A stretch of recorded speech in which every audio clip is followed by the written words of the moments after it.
जी नमस्कार। आप सभी को हमारे इस चैनल में फिर और एक बार स्वागत। कल हम सीख रहे थे, जान रहे थे कि पंच महापुरुष योग क्या है, वो कुंडली में कैसे घटित होता है, उसका फल किस तरह जातक को मिलता है, इत्यादि इत्यादि। आज हम जानने की कोशिश करेंगे कि क्या पंच महापुरुष योग का खंडन भी हो सकता है, क्या पंच महापुरुष योग भंग भी हो सकता है किसी के जातक में, इसके बारे में।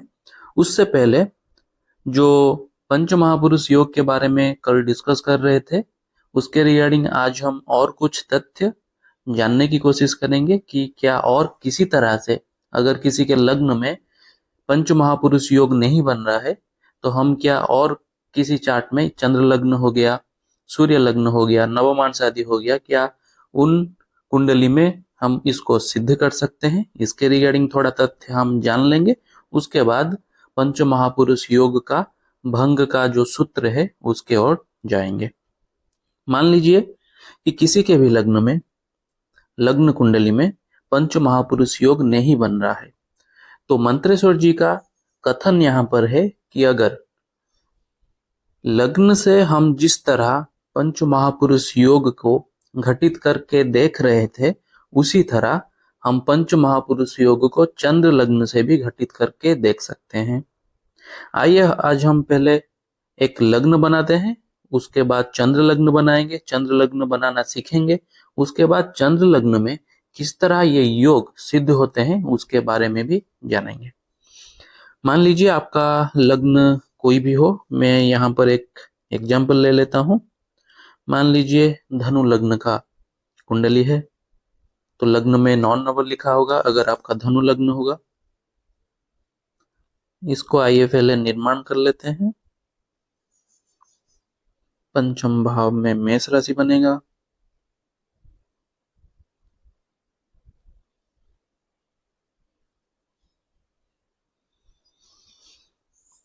ये बन गया हमारा एक धनु लग्न का चार्ट। मान लीजिए कि चंद्रमा 12th हाउस में बैठे हैं, शनि मान लीजिए पराक्रम भाव में, शुक्र षष्ठ भाव में। बाकी के प्लैनेट उनको छोड़िए, मैं अभी एक एग्जांपल दे रहा हूं, तो इन्हीं ग्रहों के आधार पर मैं दे रहा हूं, थोड़ा समझने की कोशिश कीजिएगा। मान लीजिए यहां पर धनु लग्न बन रहा है और पराक्रम भाव में शनि कहां पर बैठे हैं, नाम कुंभ राशि में, अर्थात स्वराशिस्थ। यहां पर मान लीजिए शुक्र बैठे हैं षष्ठ भाव में, वृषभ राशि में, उनके ही राशि स्वराशि में। क्या यहां पर पंच महापुरुष योग का निर्माण होगा? नहीं। क्यों? ये लग्न है। हम कल क्या जान रहे थे कि पंच महापुरुष योग तब बनता है जब कोई भी ग्रह अपने उच्च राशि या फिर स्व राशि में केंद्र में कहीं बैठ जाता है, मतलब 1, 4, 7 और 10 सूर्य चंद्रमा को छोड़कर मंगल, बुध, गुरु, शुक्र और शनि। मंगल से बनने वाले राजयोग रुचक नामक महापुरुष योग, बुध से भद्र, गुरु से हंस महापुरुष, शुक्र से मालव्य, शनि से सस। तो अगर हम इस लग्न चार्ट को देखेंगे, धनु लग्न का चार्ट, शुक्र जाकर षष्ठ भाव में स्वराशिस्थ, तो यहां पर भी मालव्य महापुरुष योग, कर्म भाव में शनि कुंभ राशि में, तो यहाँ पर सस नामक महापुरुष योग का निर्माण होना चाहिए, परंतु ऐसा नहीं होगा क्योंकि शुक्र यहाँ पर त्रिक भाव में और शनि यहाँ पर पराक्रम भाव में। सूत्र कहता है कि चतुर्थ 4 भाव में, केंद्र के 4 भाव में जब पंच महापुरुष योग बनेगा तो ये पंच महापुरुष योग बनेगा, इसके अलावा और कहीं पे नहीं बनता है। परंतु अगर हम अभी इसको काट देते हैं पहले, मान लीजिए कि लग्न में महापुरुष योग का निर्माण नहीं हुआ इस ग्रहों के आधार पर। अभी देख लेते हैं चंद्र लग्न के आधार पर। चंद्रमा कहां पर बैठे हैं? 8 नंबर में, धनु लग्न में 12th हाउस में। अब आ जाइए चंद्र लग्न का निर्माण करते हैं। चंद्र लग्न कैसे बनता है? चंद्रमा आपके लग्न में जो भी राशि में बनते हैं वो राशि आपके चंद्र लग्न के आधार होता है, वो आपके चंद्र लग्न होता है। मान लीजिए हम यहाँ पर एक चंद्र लग्न, इसी लग्न का चंद्र लग्न बनाएंगे।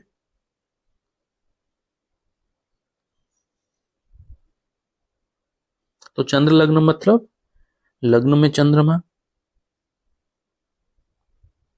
यहाँ पर 8 नंबर लिखा है तो हम 8 नंबर ही लिख लेंगे। तो चंद्र लग्न यहाँ पर वृश्चिक राशि का बन रहा है। तो अभी देखेंगे कि चंद्रमा से शनि कहां पर बैठे हैं।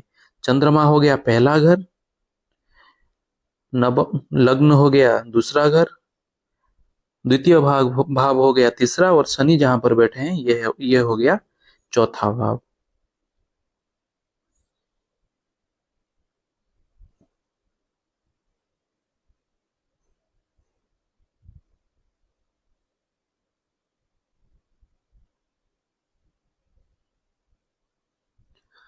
तो शनि जहां पर बैठे हैं हम उसको डायरेक्टली लिख लेंगे। यहाँ पर चतुर्थ भाव में शनि, सप्तम भाव में शुक्र है। यहाँ पर देखिए जो षष्ठ भाव है वो वृश्चिक लग्न के आधार पर ये सप्तम भाव होता है, क्योंकि चंद्रमा से ये सप्तम भाव में स्थित है। तो चंद्रमा में सप्तम भाव कौन बनता है? वृषभ राशि, शुक्र यहाँ पर है। अगर चंद्र लग्न से हम अभी इसको सिद्ध करने की कोशिश करेंगे तो केंद्र के भाव में ये दो ग्रह आ रहे हैं। अभी चतुर्थ भाव में शनि सस नामक महापुरुष योग का निर्माण करेंगे।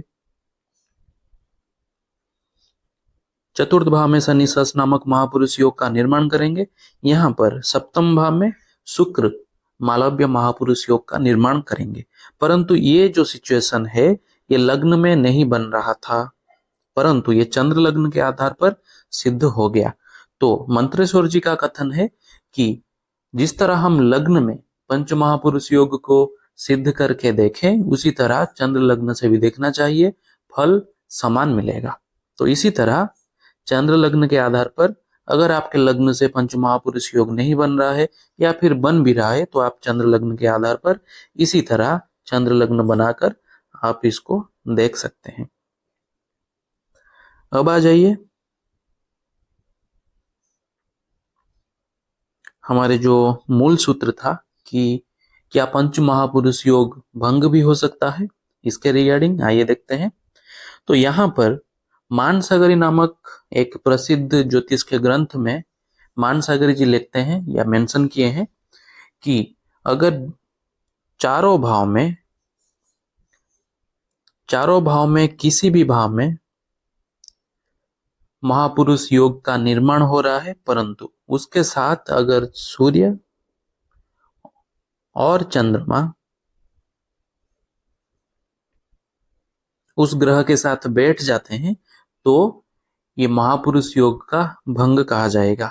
मान लीजिए कि ये आपका धनु लग्न हो गया और गुरु यहाँ पर स्वराशिस्थ है, तो ये हंस नामक महापुरुष योग का निर्माण हो गया। परंतु अगर यहाँ पर सूर्य भी साथ में बैठ जाए तो ये महापुरुष योग नहीं बनेगा।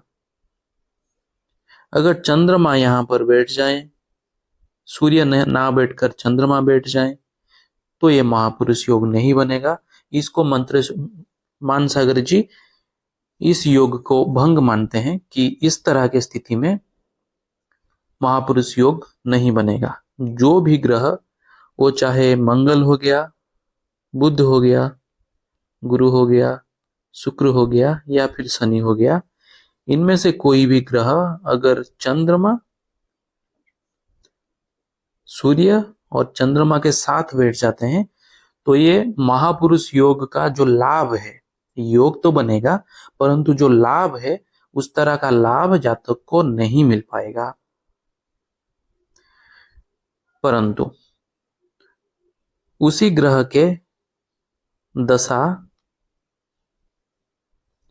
और अंतर्दशा में जातक को सुफल मिलेगा, परंतु जातक राजा अथवा राजा के समतुल्य नहीं बनेगा महापुरुष योग से, परंतु उसको दशा या फिर अंतर्दशा में उसी ग्रह की, जो ग्रह महापुरुष योग बना रहा है, उसी ग्रह की दशा या फिर अंतर्दशा में जातक को सुफल अवश्य मिलेगा। आज के लिए इतना ही। हम आगे बहुत सारे योग सूत्र को जानेंगे, ज्योतिष को और गहराई से समझेंगे। तब तक के लिए धन्यवाद।